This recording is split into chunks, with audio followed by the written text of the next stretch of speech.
Entitled, baby.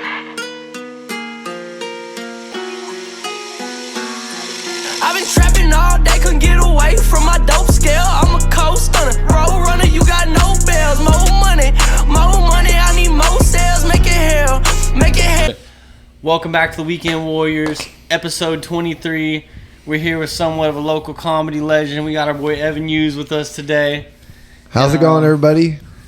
You know, we're happy to have him. How are you doing today, bro? I'm doing wonderful, man. I'm happy to be here.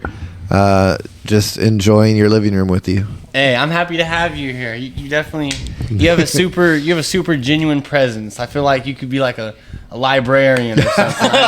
For whatever reason, I automatically trusted you. I thought you were going to say politician, but librarian's better. That's okay. Cooler. Yeah. Why you say politician? Some people have told you you should be a politician or something. The BT Gynum thing, you know. Oh, okay, yeah. That's definitely something we're gonna talk about. I thought you were like leading into that. I was like, here it comes. That's definitely something we're gonna talk about. So like I said, you're a big stand-up comedian, but you do a lot of other things as well. And one of the first things that I seen that you've done that really like piqued my interest was you've cameoed in quite a few music videos, and in one of them you were BT Gynum, the local mayor. So how did that come about? What was the idea for that video, and how did they reach out to you to be in it? I think I was at Skyline Mansion, which is a cool mansion that's used for a lot of hip hop related things. Shout Steph Simon. Yeah, shout Steph Simon. That's in my neighborhood, actually. So I think it was Steph Simon who broke the news to me. It was either him or Chris Davis. I always get it mixed up in my head because I know I talked to both of them about it at some point. But I was there, and they were like, hey, we're going to do a music video for a track off of Fire in Little Africa, and you're going to be the mayor, and we're going to put you in the trunk. And I was like, okay, like, cool. You know, like, let's fucking do it. I was like, seriously, I'm down. But months and months went by, and I was like, well, maybe it was just an idea and it's not really going to happen. And I got a message from St. Dom in my Instagram DM one day, and he was like, all right, man, we're ready. We're about to do it. Get ready. This is the date. Show up dressed up like our mayor. And hey, you did a good job, we're gonna do it. You looked like him. Yeah, I don't think that they knew how far I was going to take it because, you know, they weren't like, send us your outfit, or they didn't tell me what to do, but I just knew that I was going to go crazy with it. So when I understood the assignment. I understood the assignment. And when I first showed up, it was like I was a little bit late getting there because I was having my makeup like professionally put on by a friend of mine and having my hair did and everything. And there was like 20 of them, and they were all in front of Nafee's, which is like the convenience store that's in the video, where they're like out front with the trunk and everything. And like when I got out of the car, like everybody was just like silent. There's like 20 people just staring at me. And I think Dom was the first one to walk out from the pack. He's like, Mr. Mayor. And he shook my hand. Everyone was like, he really does look like the mayor. They were like, this is fucking crazy. This is so much further than they thought, you know, it was going to go.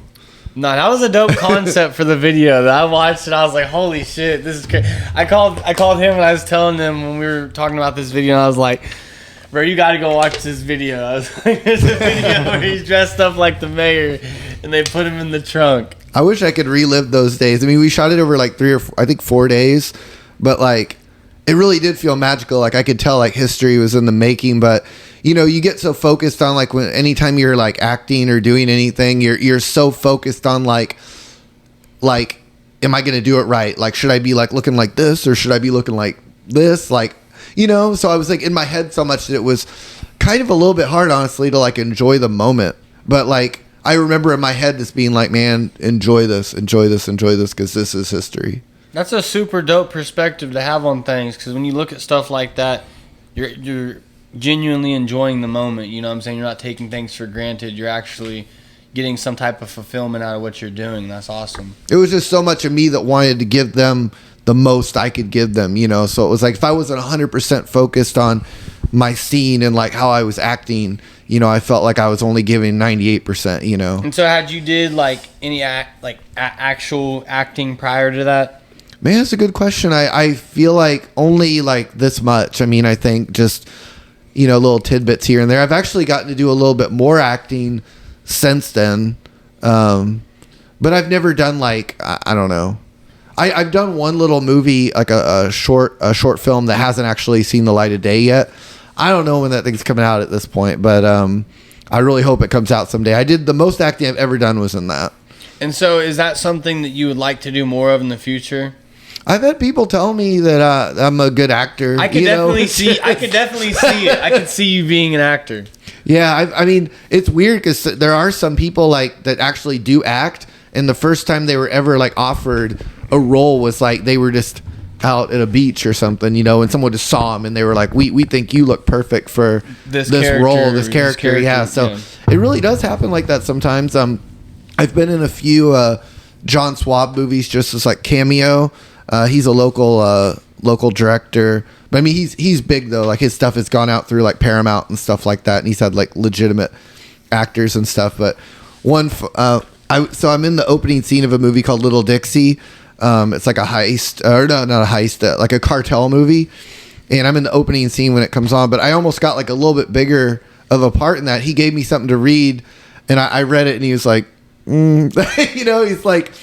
That was all right, so maybe it just depends on the character you're playing, Yeah. You can't kill it every time. No, you're right.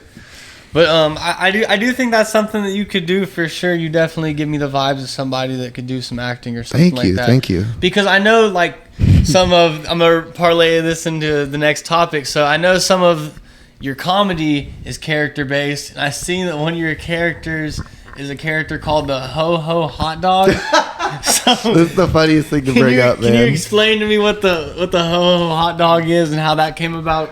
Okay, so to be real, I mean that was just something that I did one night at Sound Pony, and I kind of like threw that in the caption just to like it didn't. I mean, it had a name because I was just calling it that night, but that's just how I am sometimes. Like I'll just if I go into character for a night or find a costume or something. And I'm going to post a picture on the video so we're done here of the Ho Ho Hot Dog. Yeah, I mean, I've actually been in characters in multiple different like sketch comedy shows and stuff like that.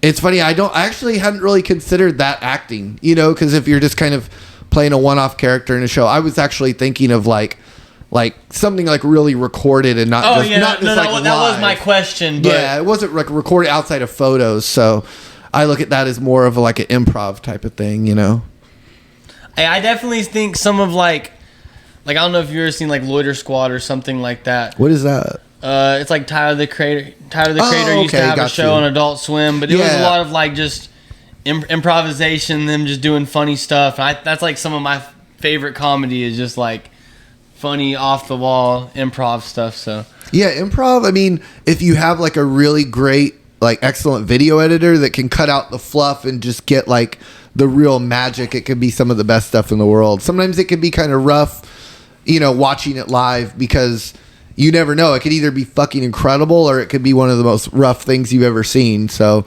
but yeah, video editing is amazing. So how did you get your start in comedy? Like, was it something like an open mic, like how we were talking about beforehand, where you just seen the opportunity to do it and just thought it was something you wanted to do, or is this something you've always had a passion for? Well, I've always been passionate about comedy. I'm not really like allowed to tell the whole story anymore because my mom she watches every podcast or anything I go on, and I've told the story too many times on too many different podcasts. She's like, Evan, you gotta stop telling it because I'm bored of it. Okay, I've told it on like 10 podcasts. So fair enough. You ain't gotta tell it. Okay. So to give kind of some basis in your start, then what was your first comedy set? Like, what was the first time you decided you wanted to do comedy? The first time I ever did it was at Looney Bin, which is still open. It's still like like one of my home clubs. That's the first stage I was ever on.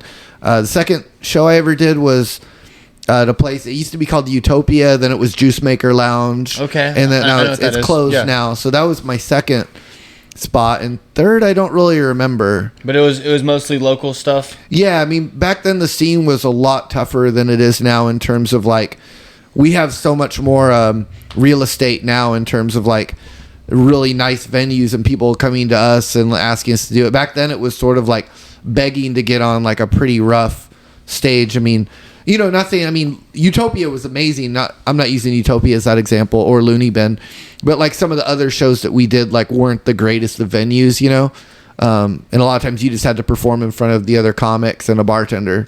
And now there's shows that have, hundreds of people that come to it, and some of the bigger rooms that would have been just like a pipe dream for us to be able to get access to. And when I started in 2015. So what was the wildest venue that you ever performed in? Man, I did some crazy. I think anytime you're performing outside or like really late at night at like 1 a.m. or something, or at like a house party type performance is always. And is weird. that like someone reaches out to you like, hey, I'm having a party, can I pay you X amount of dollars to come do a set for us? Yeah, and a lot of times it's like there'll be multiple bands playing. Like it might be like a punk show where it's like 3 punk bands and a comedian, and your set time is at like 12:30, and you just realize like everybody's been fucked up since 10.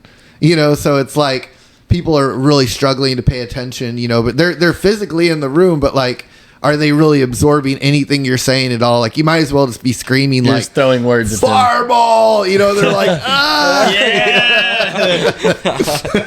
Oh, shit. So you're set. You just have to match the energy of the room, pretty much. And so have you like ever went on tour or performed at many like out-of-state venues?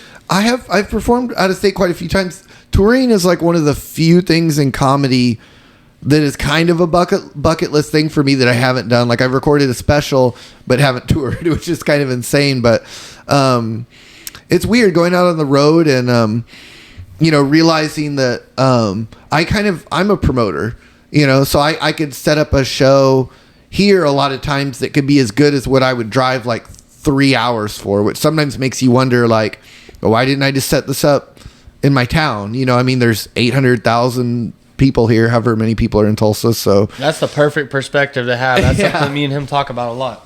Yeah. So, I mean, a lot of times I've just, instead of traveling a lot, I've just set up a lot of stuff here. And it's a financial thing too. I mean, is what it comes down to. But I think in the future, maybe next year or sometime in the future, I am going to go out on the road with another comic and just split the cost of everything and make it happen. Just to fucking do it. I think you should go down to Allen, or not Allen, but Austin, and do the Kill Tony at the Joe Rogan. I've met Tony before. He was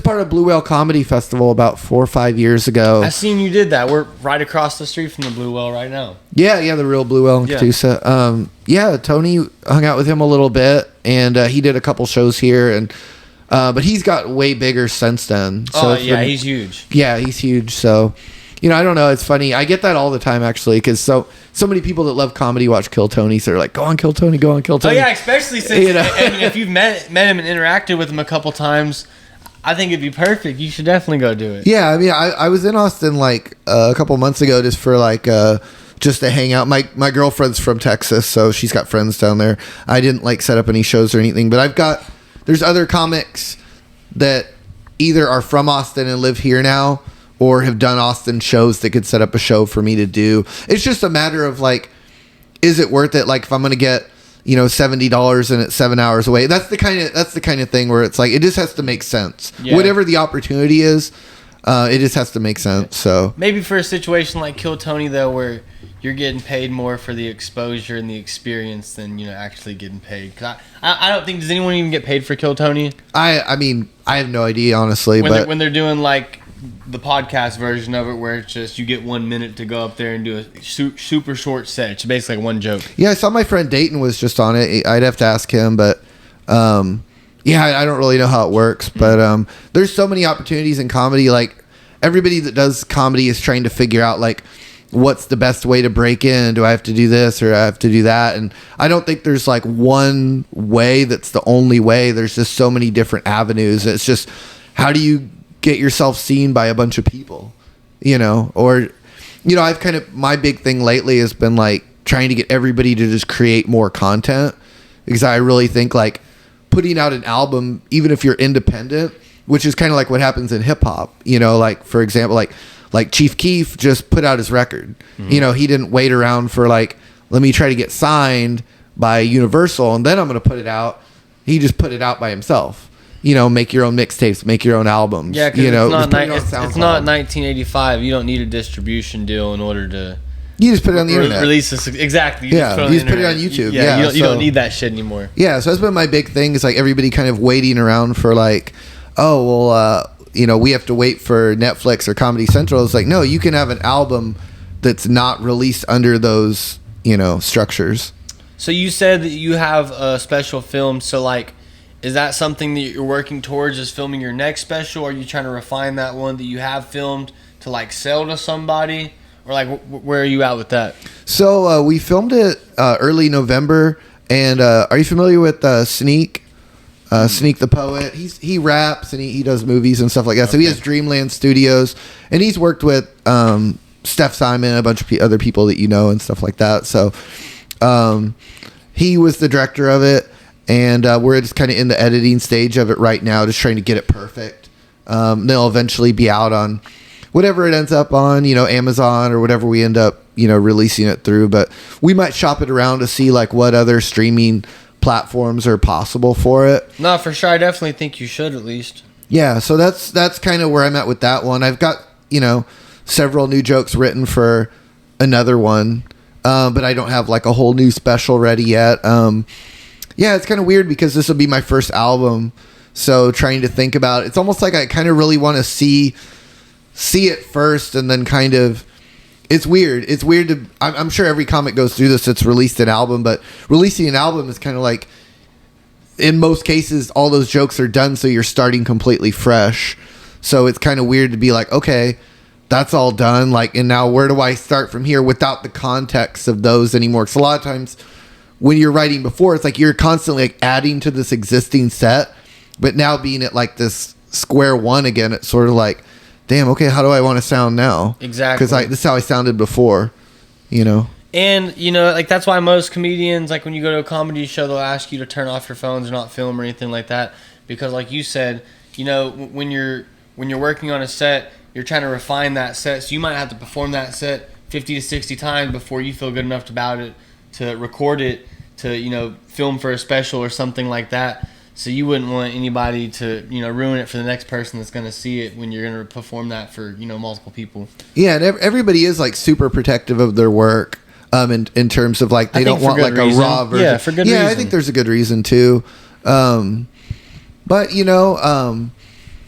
if some jokes of yours end up on the internet or whatever in a bad quality, and then you still have a better quality that comes out on the album, even if it's the same joke, I don't think it's the worst thing, But I understand why people are protective. Yeah, and just because when you have someone hear your special for the first time, you want them to hear it with that like first time punch. You wanted to get that same effect out of them rather than like if they've already heard it before. Yeah, what's crazy though is like a lot of times for me, like say there's like a rap album I really like, but then I find out there's like early versions or like demo versions. Like I want to go seek those out and hear what that sounds raw, like. Uncut. Yeah, so like I think, there's just something about that's kind of been on my mind a lot lately, like the way people view like their careers and stand up and like their content and things like that. Because a lot of times I think people are dreaming of this like perfect album to come out that a lot of times, like, to be honest, never really comes out. It never materializes. Like in your head,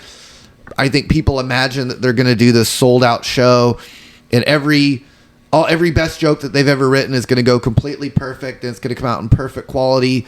And then nothing before that, damn, how am I going to say this? I should have thought about how I would say this before I started talking.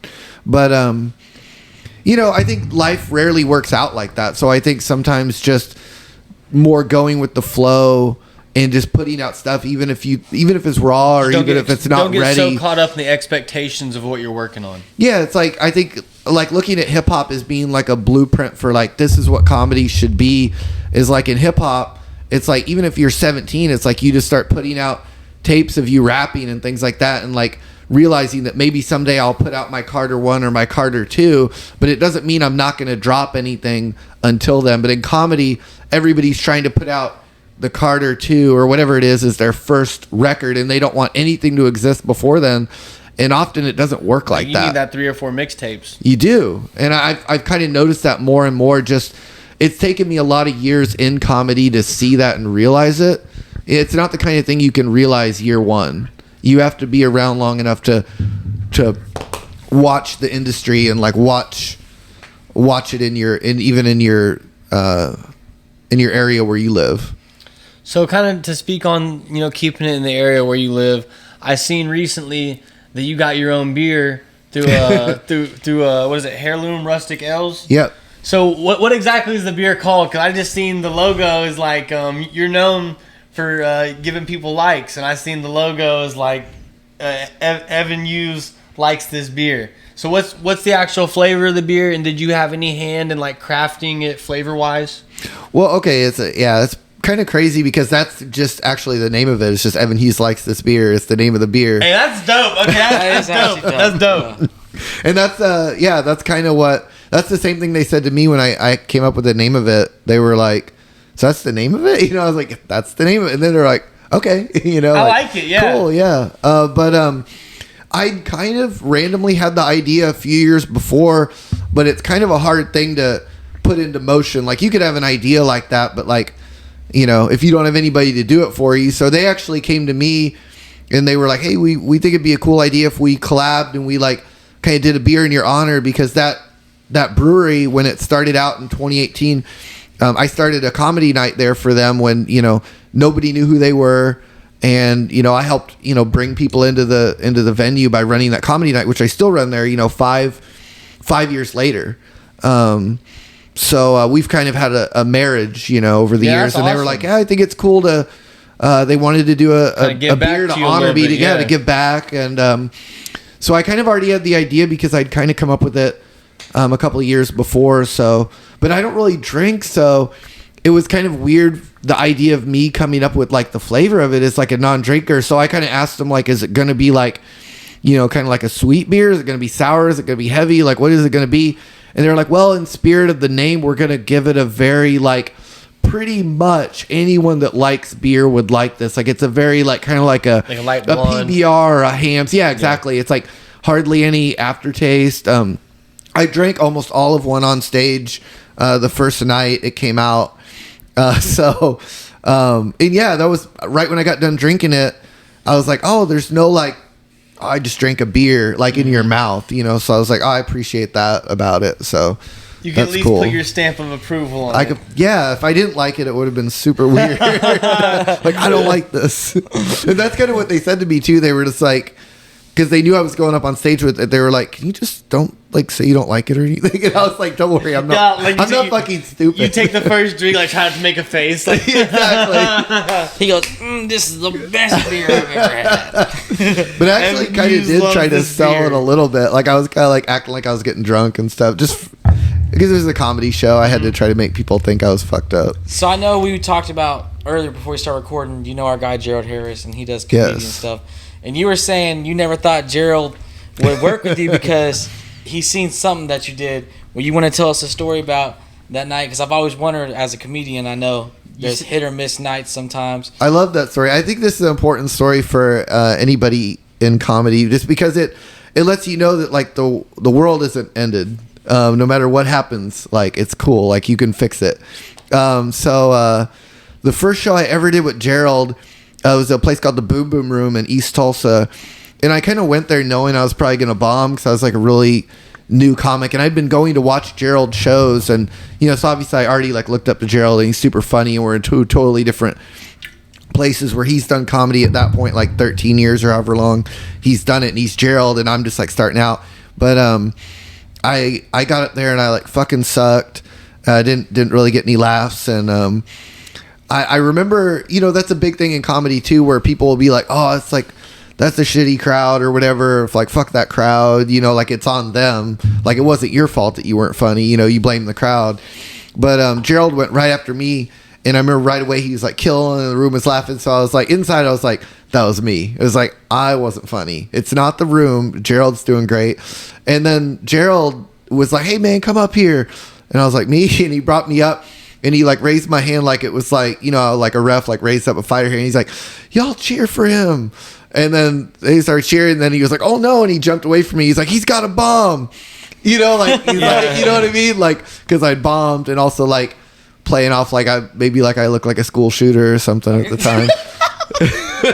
But it was pretty fucking funny. But like part of me was like, I appreciated it. It was funny. It wasn't like, it was hilarious. You brought levity to the situation. Like, but also I'm like, Gerald's never going to book me on his show, because like, why the fuck would he book the guy that got almost no laughs? He decided, like, that was kind of like my audition tape for him. But, you know, like a year later, or maybe less than a year later, he popped into Utopia one night and saw me win the comedy contest that they had going on. So he's like, you got good, you know. So he still didn't book me immediately after that, but I had a guy put me over to him. I think we were passing him at the same time. Like Gerald, one thing I learned from him was when he would get done with his show, he would run to the front to shake everybody's hand as they're coming out, just like, thank you for being here, thank you for being here. And we were both leaving at the same time, and he got in Gerald's ear, and he was like, you need to put on Evan. He's like, Evan's funny, because he'd been coming there to watch me every week at that mic. So he knew that I should get a spot, or he thought I should get a spot. And Gerald was like, don't worry, I'll do it. And then I got a message from Gerald like within a month, and he's like, all right, I want you to come on and do my next show. And some of his shows are some of the most fun shows I've ever done.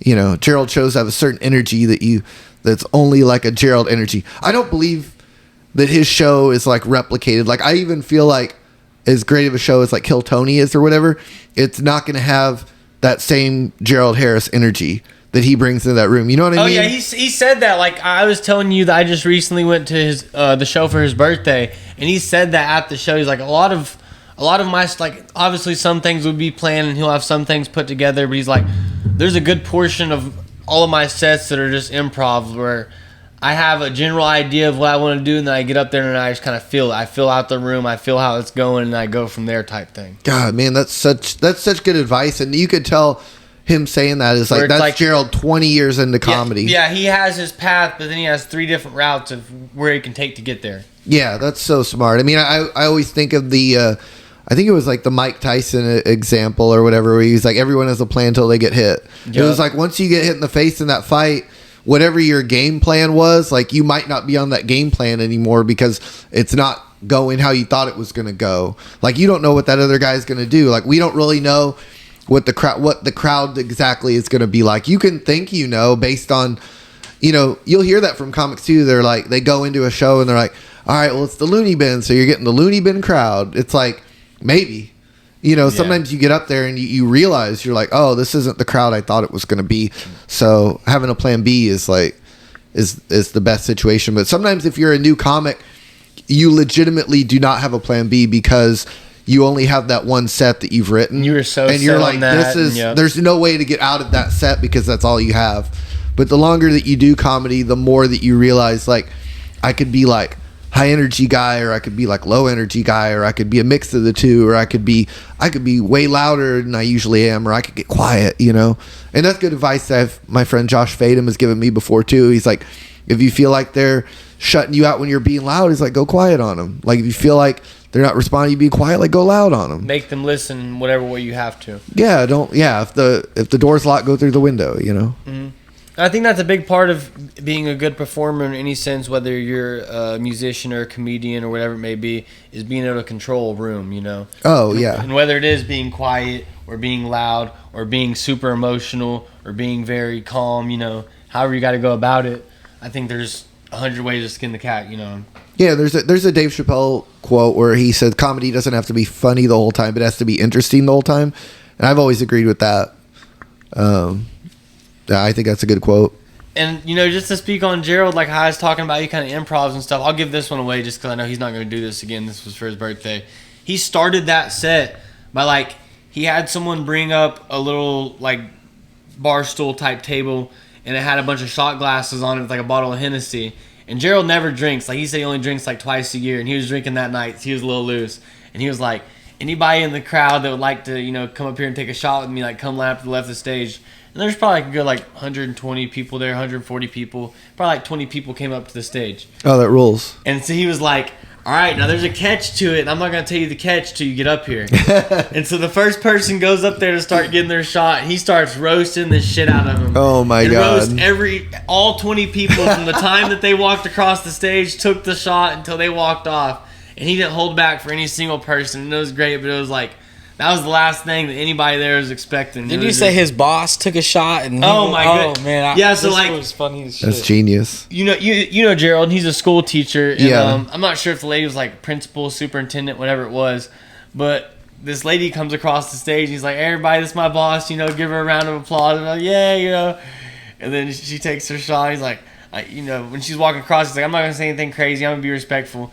And then she turns around. He's like, "Damn, I ain't gonna lie though, for a white lady, my boss got a fat ass." Everybody fucking lost it. It was perfect. And her husband was sitting down in the crowd, and he's like, I know he's sitting down in the crowd like, "Man, I hate this motherfucker right now." And it was just, I wasn't expecting it at all. It was so organic, so on time. It was good. That's so great. Yeah, he's done shows before where he runs through the audience and roasts everybody as he's going through.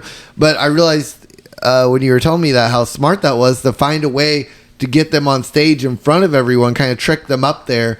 That way everyone can see what he's talking about. Because when you're in the crowd, everybody has to kind of turn, and then they're not standing up, and it's kind of dark in the crowd, so it's harder to see whatever roast It doesn't hit as good because you can't see them. You can't see him. If you get him up in the lights, you're like, oh my God, there it is.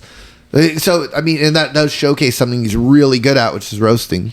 No, it was good. It was really good. He was not holding back. It was perfect. Yeah. So I just heard you talk. I don't know. This has been on my mind. So I heard you talk about all the different levels. How you said there's no right way to make it in comedy, or there's no like people overthinking things. So my question to you, for if anybody that's watching wants to become a comedian and wants to learn how to start, how do you recommend someone who's new at comedy and maybe in the local scene how they can get started, and what steps to take that maybe would make it better for them in the long run?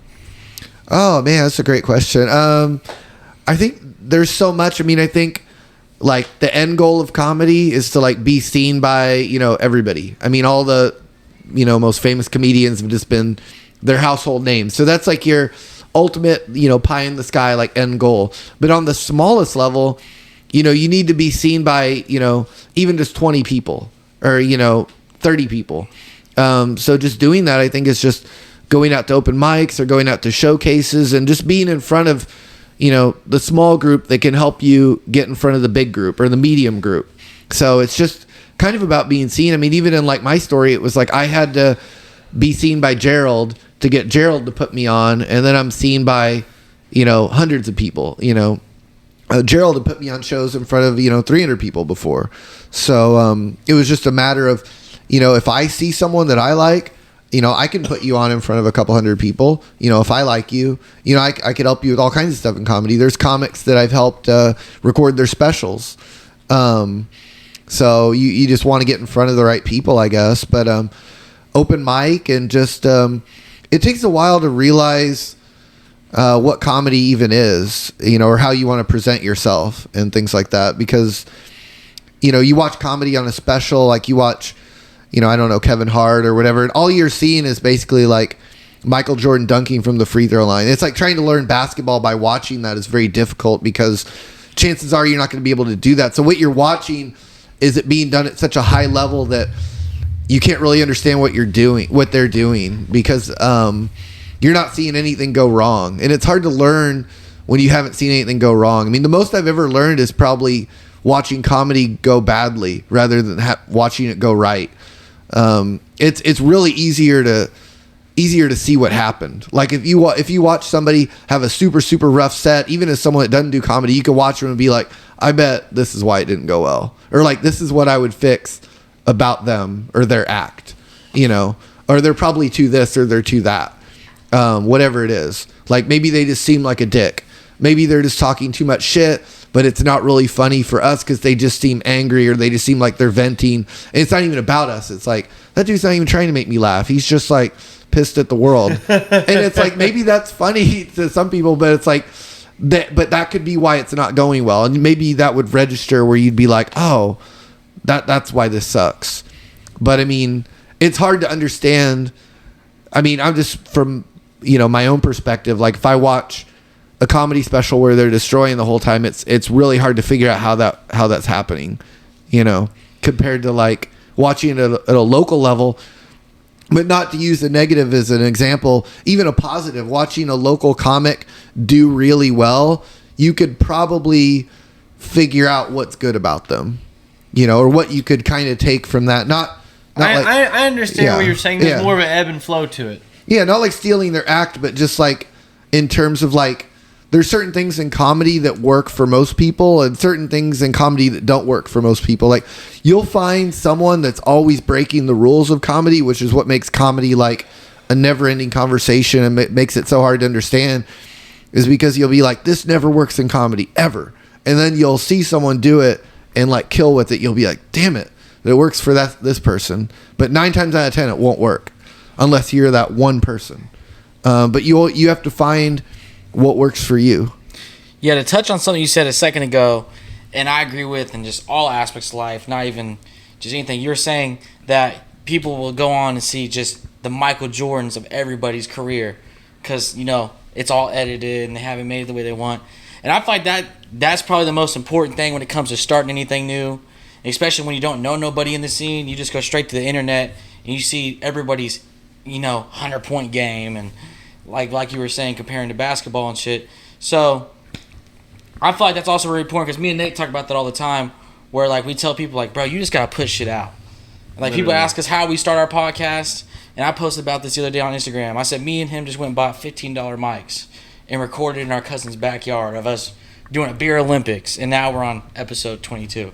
I just 23. 23. Oh, this is the Jordan episode. So I mean. Wait, I'm episode 23? Yep. You're 23, and he brought up Michael Jordan, this is story about it. So basically what I was getting at that is like, basically with anybody in any aspects of life, like social media, anything doing with the media, you're always watching the highlights of people's everything. Most people don't post their failures or anything. So basically, I would basically say, because I know we have music artists, all sorts of people watch, if you want to start doing anything, you got to be okay and ready to fail. And in comedy is one of those things where it's like, you fail, it's like, you're like, whoa. My job is to make you laugh, and now you're looking at me like... Yeah, because you have to actively fail in front of people in order to know that doesn't work, or that wasn't the right approach, or, whatever it was, whereas other things you don't have to necessarily be right in front of people in order to get your feedback. Dude, I think that is so spot on. I'm so glad you said that, because I think that is the giant... Like, I think me use all those metaphors about, like, comedy versus hip-hop and things like that. I think the great divide, though, is like you can put out a rap record or a rock record or acoustic singer-songwriter record, and there's nothing about it that's like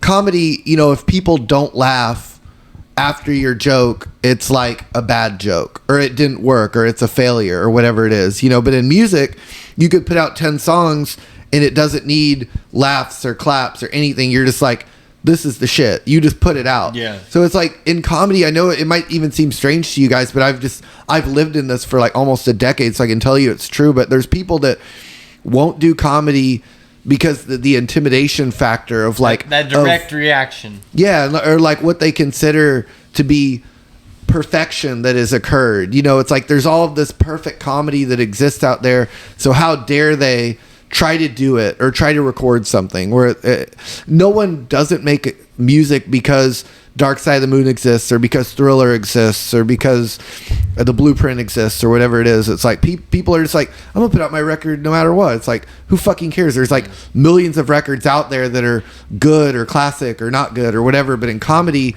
the only thing that exists is like this like Mount Rushmore of like everything is flawless and airbrushed and everything like that. So people are afraid of putting out raw content outside of these Instagram clips that are like 15 seconds of like the words running in front of them and it's grainy, and it's like no one's scared to put that out because it's so short, it's almost like meaningless.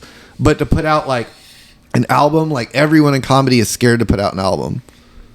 So I have a question. You kind of just mentioned on it on how like uprising the reels and social media. So is there like in the comedian scene, is there like a divide between stand-up performers and then like the new age wave of people where you see they make like skits, like on Instagram, for like example Drewski? I don't know if you know who Drewski, like he makes the skits. So is there a divide between, all right, this guy's an internet comedian and I'm a stand-up comedian? Because you were saying that some people are scared to do that, but we also have the age of the internet now. I think there's always been a divide in that sense, though, as far as like people that do skit comedy and people that do stand-up comedy, and then you have somebody like a Will Ferrell or somebody like that who's always did skit comedy in movies and things like that, who's never really did a lot of stand-up and stuff. So is Will Ferrell considered a comedian? Yeah, or is I he think considered so. an actor? Yeah, well, I one point I can bring up is Every movie he does is a comedy, though. You'd have to consider. But we're saying there's a divide. He doesn't do stand-up comedy. So is he technically a comedian or is he an actor? Well, have you ever noticed like stand-up clubs will book people that maybe aren't traditional stand-ups, but they've been on like a TV show, and you know that they're just going to come to the comedy club and like talk about the show they were on or the movie they were on, and maybe they were famous like 20 years ago or whatever. And you'd be like, I don't think is that guy really a stand-up comic? But he'll be at the comedy club all weekend. I mean, there is a little bit of a divide where people that are like specifically stand-ups will look at that and be like, man, they just booked him because he's famous and he was on this show. I can understand. And everyone's going to show up because he was on this show. And he doesn't really have like jokes. He's just going to get up there and be like, now one funny thing that happened on the movie was, there is a little bit of, comics will talk about that a little bit and like notice it, but it's like at the end of the day you can't really be too uppity about who you are, no matter who you are. I mean, I think the really great ones aren't worried about any of that shit. I mean, the like fucking people like Chris Rock that are selling out Madison Square Garden don't give a fuck what's happening in like a comedy club or anywhere else or who's doing what, like, because he doesn't need to feel any jealousy about anything because he's got his spot. But you do get a lot of jealousy at the lower levels of comedy, which is annoying. I mean, I think anytime I've ever opened for someone, if I've opened for someone that like is really doing shit and it's like, oh my God, I'm getting to open for this person and they're like someone in comedy, like they're always like the coolest fucking people you'll ever meet. They're like no weirdness. They're always like happy to be there. Like they get it. But the people that kind of like aren't really anyone and they're like kind of think they should be bigger than they are and they kind of had a bad attitude and they don't really want to be there and they think they should be getting paid more or whatever, kind of the worst people to be around. So I try to never be like that. No, I'm telling you, and those same people, like, what they don't realize is that attitude that they have is the reason that they'll never get nowhere. Because like, just like I was telling you before we even started recording, is like, networking is the most powerful tool in business or in anything that you're doing in any avenue of life. So if they have that attitude of like, everything should be given to me and this is all wrong because I'm not getting the results I want, they're never going to go anywhere because they have the wrong mindset. They should have the mindset of like, these people are doing the right things and they're being successful. So I should try to support these people and follow the path that they're taking, and maybe I could have better results. And I think that's something that people struggle with in every aspect of life, is they see somebody else having success, and rather than giving that person their flowers, they feel like because that person's having success, it's taking away from them. Where somebody can have the most success in the world, and it's not taking anything away from you. You can still have whatever you want. Yeah, and I had to learn that really early on, and I'm glad that I feel really lucky that when I was younger, I got put into team sports. Like I played basketball from the time I was in like first grade or whatever. Mm-hmm. But it really helped me to realize like, I can't jump the highest on the team. I'm not the fastest, and there's like nothing I can do about it. But it kind of, made me realize it's like a lot of times you just pass the ball, and I think there's some people that just don't ever really get a lesson like that. Like they just haven't really learned that. And, it's kind of weird. Like I remember when I first started comedy, I think in my first year, I did have like a bad moment where like another comic got a show that I wanted to get on, or that I thought I could get on, or thought would have been like a good opportunity for me. And it was kind of like, damn, why'd they give it to them? But then, like a month later, I ended up getting like my own, equally as good opportunity on a different show. And it's like, then I looked at that as an example of just like, that's how it's probably always going to be. And, you don't have to freak out about not getting something, because whatever your moment is going to be is going to come right around the corner. So don't spend too much time, worrying about things like that. And it doesn't do anything for you to be upset at your friend or to be upset at yourself, or like, it just doesn't do anything. It's not positive, That's not the right energy you want to put out in the world. Absolutely. You don't want to put negative energy on nobody. Yeah. And like, you know, I think that's something that a lot of people could even take away from this video. Like you just said, is you don't have to, you don't have to take away from anybody else's success in order for you to have success. 100%. And I think having like a positive, like a big, like a good energy, all that does is attract more positivity and positive opportunities to you, because people just want to return that energy that you're putting out in the world. So if you're excited about comedy and you're excited about doing shows, a lot of the people that I end up booking are the ones that just put out a big amount of positive energy. Like, it's hard to not want to help someone that's just simply excited about doing stand-up and just wants to be positive and wants to be around it. Like, the people that are kind of like, kind of negative and angry about things, or just want like more me is sort of like, do you really want to even help those people? Do you want to be around those people? Like, it's just, yeah. Well, speaking of like local comedy, so I don't really know. You're like the first comedian I've ever talked to face to face. Really? Yeah. So outside of Gerald. Outside Gerald, but we were talking to Gerald more as like a fighter. So as a local comedian, and you're throwing your own shows and doing your own thing now. So kind of like, what's your end goal with comedy? Is there like a milestone you're trying to reach? Like, I want my Netflix program, or like, hey, I want my this or that. So are you happy where you're at in comedy, or is there still like an end goal that you're trying to reach, before your time's done? So like, basically kind of like, what's the goal? Because I know I work with music artists, so I know like, hey, I want to be on the radio, or like, hey, I want to do this. So like, kind of like, what would be like, what? I'm doing comedy. This is what I want to do, and this is it. Well, it's crazy because my goal was always to do a special, do an album. I mean, I talked about it for years, and just finally having recorded one in November, but it hasn't come out yet. So I think when it comes out, I think that'll be my biggest, really the only comedy goal I mean, honestly, even touring wasn't really a goal for some reason, just because it seemed sort of like, yeah, anybody can just set up like 8 dates and get in a car, and like I could do that, tomorrow. It's not really, that wasn't really a goal. I think having the special that's like the timepiece, like the legacy, piece where you could years later, you could show your kids or your grandkids or whoever, you could just be like, this was me. Yeah. Or when I pass on, like, that'll live forever, I think was really my only goal. And I've achieved most of it. It hasn't come out yet, but when it comes out, I think that'll be really my only goal achieved. And I think then my next goal will be to do another one that's significantly, different or better, I guess would be goal number 2. But it's kind of weird just because I'm in that kind of like middle, that weird space right now where it's like, I did it, but it's not out yet. So it's like, I guess I'm supposed to be already thinking about the next one, but it's kind of hard because I'm still thinking about the one we're editing. So I'm kind of in a weird place right now. So say if like a bigger, well-known comedian contacted you and was like, hey, I love your special, I would like for you to come on tour with me.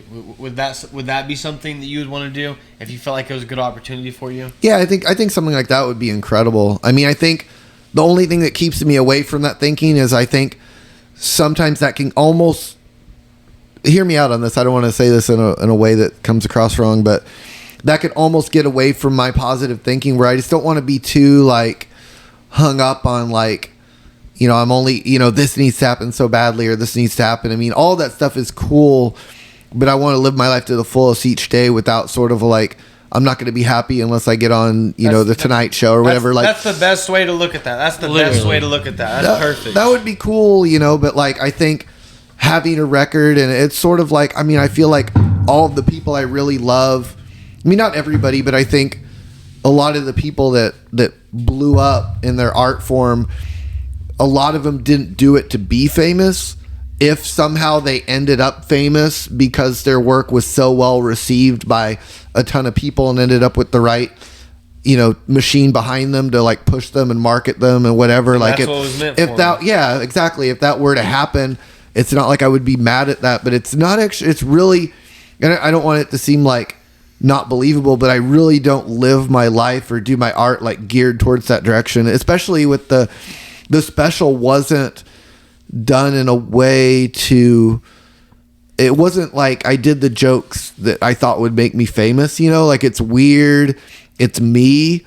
And that was number one. Like, number one, I wanted to do what most represents me, even if it, like, I kind of feel like, I don't know, it's kind of a weird way to say it, but you could put on Netflix or Comedy Central, and a lot of the people that you're seeing fit a large demographic of people. They're amazing at what they do, but they have wide mass appeal. Broad stroke. They're like It's marketable. They're marketable. It's like you look at this guy and you're like, this guy looks like 1,000 people I've met before, but he looks like the definitive version He's of a very this. refined version. You'll of all look that. at You it- describe things in crazy ways. That's actually a crazy way to explain it. Yeah, like you look at a guy and you'd be like, this is like the ultimate dad doing comedy. Like, this is dad. And it's like he's serving a need. He's covering a lot of ground that the market needs covered. And I don't really feel like looking at myself, I'm like, I never really thought of myself as that kind of performer. Like, I see myself as more of a niche, like almost like if you were using hip hop as an example, it's like there's a rapper, you could hear it, you'd be like, this guy is probably never going to be played for like every single person in the suburbs because it's so specific. You know, I mean, that doesn't mean that it could never, with the right push behind it, with the right team, you know, with the right label, like if they put money behind it, they could get it out there and it could be big. But on its own, it's not like the next, you know, I'm not the next this guy, you know. So I don't know, but I I mean, think that's fine though, because maybe you don't even realize it, but you could, you know, be marketable to a broad spectrum of people, and you don't even see that in yourself, because maybe you don't fall in to one of those niche categories like the dad or a redneck or or the fucking hood guy or The mayor. or whatever. You're Evan Hughes. You're a different, off the wall, funny kind of guy, and you have your own thing, and that can, you know, maybe be marketable to more people. Now I'm one, the dude two, trying and to be like three. Evan Hughes. You know? Yeah, Well, that guy exactly. would never be Evan Hughes. yeah, it's weird to kind of describe your goals like outside of like the traditional, like I don't know, I feel like sometimes like I'm expected to, like, everybody is supposed to want to be like insanely famous or like the number one comic in the world, but I think genuinely there's like a lot of people that just don't want that. I mean, I think it would be like, it would just be so random to me. I mean, I think it would be cool, but I don't know. I feel, I mean, if I could take you along, you know, the whole journey of my life, and you saw what my life was before comedy and you saw what it is now, you'd be like, that's crazy, you know? And I'm happy. I mean, I have, you know, I live with I got a beautiful girlfriend. I got a nice house. I got the respect of my community. I kind of do what I want here for the most part. I mean, I could set up shows wherever I want. I can, you know, I can walk in places and just be like, hey, it's what I want to do. And people listen. And it's like, to be doing what I'm doing here, but doing it in New York and, you know, having the success of like Drake seems fucking insane to me. It's like, I guess it's possible, but it's not what I'm living my life for. Yeah. I don't have a plan to try for that. Anybody putting out their album could somehow receive insane success. So, you know, I don't know, but it's funny in making the album. I can tell you 100% that as like an art project, we did not make this for everyone. Like, I did not make this for everyone. Like, I made it for me. I don't know. So do you people, have a name for it? Is there any rough timeline of when people can be expecting to see that? Would you like to give any promo for it? Yeah, I think over the next 4 or 5 months, it's going to be called Evan Hughes Likes This Comedy Special. Yeah, I like it. I like it. Hey, Nate Ustry likes this comedy. Hey, we need to get shit. It'd be crazy if we got the beer Olympics was all his beer. That'd be actually crazy. Hey, that would be cool. So yeah, we do a beer Olympics. we're doing. So I'm down. We do a summer and winter beer Olympics. So our winter beer Olympics, we're planning it for next month. So that is something that we could line up. I mean, obviously, we purchase all the beer. Maybe we could just, you know, figure out how we can do like a bulk deal. That'd be cool. I can talk to Heirloom and like see what we can do with that. Or even if we just got a couple kegs. And that'd be crazy. You know, maybe I know you don't drink, but just What date is the beer Olympics? we don't have it set yet. Okay, let me know. Send me when you have it so I can talk to the brewery. And then maybe, you know, since we're using your beer, for this one, we're going to be doing it with all the other like content creators and media platforms in Tulsa. So there will be a lot of different people there, and it'll be kind of cool. Gerald said he's actually coming to that. He said he's going to make that one of his days. Gerald will be there competing, so there'll be a bunch of different people there to network and collaborate with, and we're going to be using your beer, so maybe it'd be cool if you could kind of come and, provide a little bit of comedic relief and just hang out and, meet some different people in Tulsa doing some different shit in the media space. Yeah, I mean, if you guys are going to be there, if Gerald's going to be there, I'm there. Idea. Well, I do want to clarify one thing I said is because I realized it might have come out wrong, but I don't want to say like I do my comedy like just for me. I mean, it's for, I just mean like, I don't know. I think I just wanted it to sound that I'm doing it like authentically. No, I know, and not like in a way to like, yeah, it's not to blow up. You know what I mean? No, but I think that's the perfect way to say it. It's for the crowd to be happy. It's like I want the people to see me to feel better about themselves. You're not going to change who you are for nobody. Right. It's me. And it's like I think sometimes like the way you are, you're like, well, I might not be, if you're creating music, you might listen to your song and you'd be like, well, this doesn't sound like this, so I don't know. It doesn't sound like anything on the radio, so maybe I'm not going to think that it's going to be on the radio, but you're still going to make it because you're like, man, I fuck with this. My friends like it, so I'm going to do it. I think that's how I wanted it to sound. Nah, bro, I think that's the perfect way to look at things. I think you have a great perspective on things. I've really enjoyed talking to you. You know what we should do, though? What? you say you throw your own comedy shows, right? Right. Bro, we should all come together and you partner with us on a comedy show and we help you with whatever. And we do like an open mic comedy show. That'd be down. Where we record the whole thing and we post on YouTube. And then you'll be the headliner and it's like basically like an open mic thing. We'll do like 5 open mics until you're set. And we can let yeah, I feel like that'd be dope. I'd be down. I feel like we could let you put it together because obviously you would know more people in the comedy Would you guys be down to do it? Have you heard of the Racks before? Yeah. Oh, yeah. Yeah, we could do it at the Racks. Oh, that would be dope. Okay, that would be dope as fuck. Yeah. Like we can make a cool video out of it, and then like let's say anybody who wants to start watching this wants to start doing stand up, then get their first shot. It'll be all recorded. Hey, we have to do it. We'll bring our demographic of people, and then you'll have your demographic. I just feel like it'd be a great opportunity for everybody. Yeah, the owner would love that. Yeah, because we did another podcast at the Racks before. What's his name? Sean.